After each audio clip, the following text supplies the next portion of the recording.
Hello' friends, আশা কৰোঁ আপোনালোক সকলো ভালে আছে। আজি এটা ৰেচিপি শ্বেয়াৰ কৰিম বুলি ভাবিছোঁ। কিনো ৰেচিপি আপোনালোকে শেষলৈকে ভিডিঅ'টো চাই থাকিব বুলি মই আশা ৰাখিলোঁ।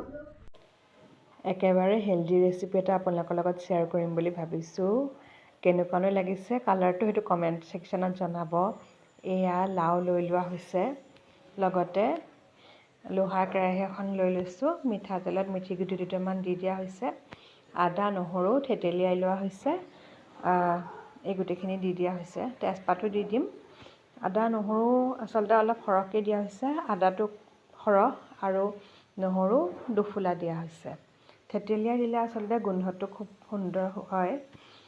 আৰু এতিয়া মই আন্দাজমতে নিমখ দি দিছোঁ, ইয়াত মই হালধি ব্যৱহাৰ নকৰোঁ। এতিয়া লাও দি দিছোঁ, লগতে মচুৰ দাইল আগতীয়াকৈ তিয়াই থৈ দিছিলোঁ, মচুৰ দাইলো দি দিছোঁ। আপোনালোকে নিশ্চয় দিব পাৰিছে।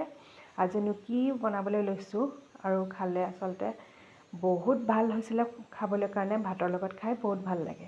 এতিয়া বাৰীতে লগা কেঁচা পকা জলকীয়া ছিঙিবলৈ লৈছোঁ।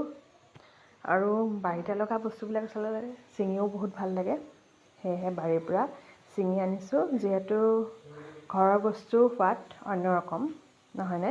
ইয়াত টাবতে জলকীয়া লাগি আছিলে, ছিঙি পেলাই অনাৰ সেই ফূৰ্তি, সেই আনন্দটো একেবাৰে বেলেগ বুলি ক'ব লাগিব। লগতে তেজপাত দি দিয়া হৈছে, জলকীয়া দি দিয়া হৈছে, আৰু খাৰ দিয়াৰ পাছত কলখাৰহে ব্যৱহাৰ কৰা হৈছে।